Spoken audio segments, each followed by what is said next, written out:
John Bateman is gone from the West Tigers with English import heading back to the Super League to join Warrington for the rest of the season.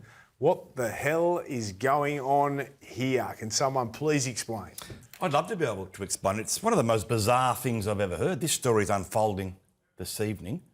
They insist he will be back, Braith, for the start of next year. He's still got 3 years left on his contract at Concord, but for the life of me, I cannot see at his age how we can go home now and then come back for the start of next year. He's gone for good. And why would a club allow a player to leave at this stage of the season, regardless of where you are, even if it saves you a bit of salary cap?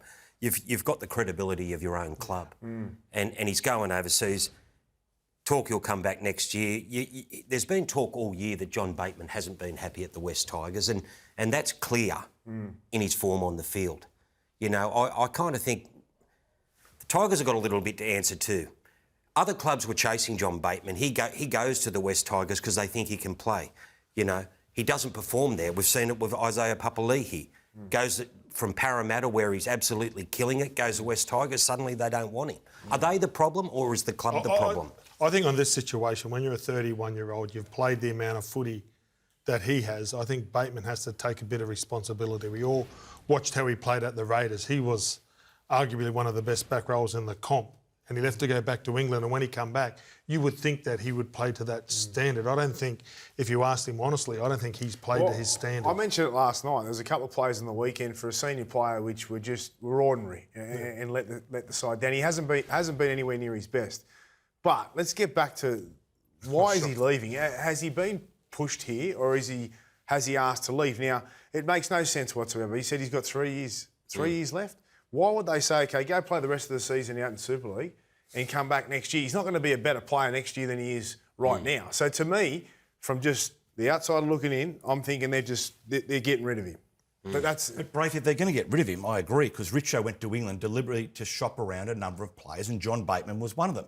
But if you get rid of him, you get rid of him. There's no point getting rid of him in July. His contract has got 3 years to go, and he comes back again. Are they just trying to give themselves time to come up with a solution? Is it kind of like... Is it family? I don't think it is. Has he had a blow up with Benji Marshall? I don't believe so.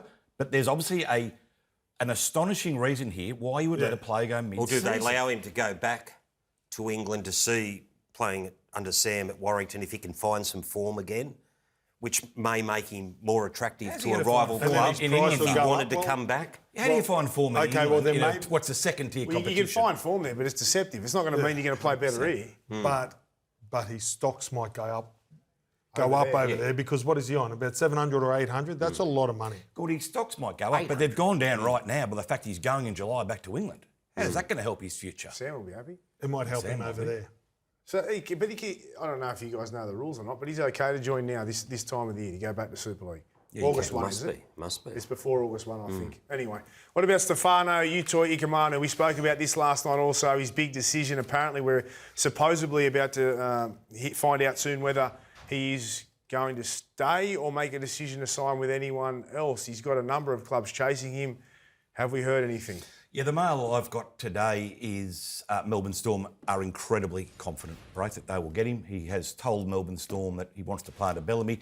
I'm sure, though, he's telling every club he's negotiating with that he does want to go there. It's a bit misleading.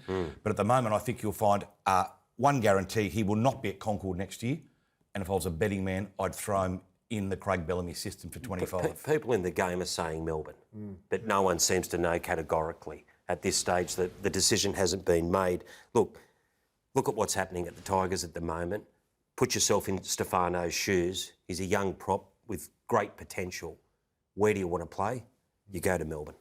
There's a bit of mail around today, boys, that there is a mystery third club chasing him outside of Melbourne and the Dolphins, which is a Sydney club. For the life of me, I couldn't work it out. Well, the Bulldogs chase Tino, like them. They've been a bit light on in the middle. They've got a lot of agility players. That would make sense. I believe it would be the Bulldogs, if I had to guess. Yeah.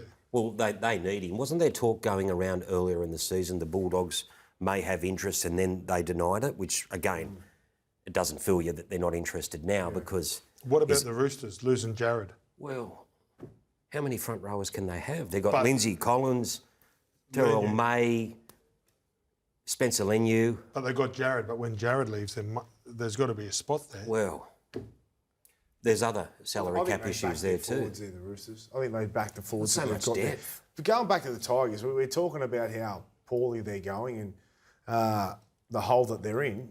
If they lose, arguably their best player, their hole gets deeper, right? They're like, Yeah. What does Jerome Luai think if he walks out? Stefano, I mean. Does Jerome Luai then suddenly think, geez, what have I done here? Does he want to stay? I'm sure he will. But if the key forward that's going to protect Jerome Luai just walks out of the club, surely Look, the bloke on the there's- screen now is going to think, what have I done here? Well, then he's got to go to a powerful club, and it means that he's not going to get the same amount of money that he'd get at the Tigers, right? But if he wants to play with a good number 9, he's got to go to Melbourne, because the best number 9 is probably Appy Coruscant and Harry Grant, and Melbourne's spine is unbelievable. But The Brace, Tigers' spine next year is going to be great. But what's the use of having a great spine if you haven't got the pack around it? That's what. But That's he is Brace. the pack. But hold on, But with the great front rowers. He said this is a funny thing. The great front rowers back themselves. but and their job doesn't change. Stefano's not there though, Gordy. If Stefano goes to Melbourne, the Tigers are left without Stefano.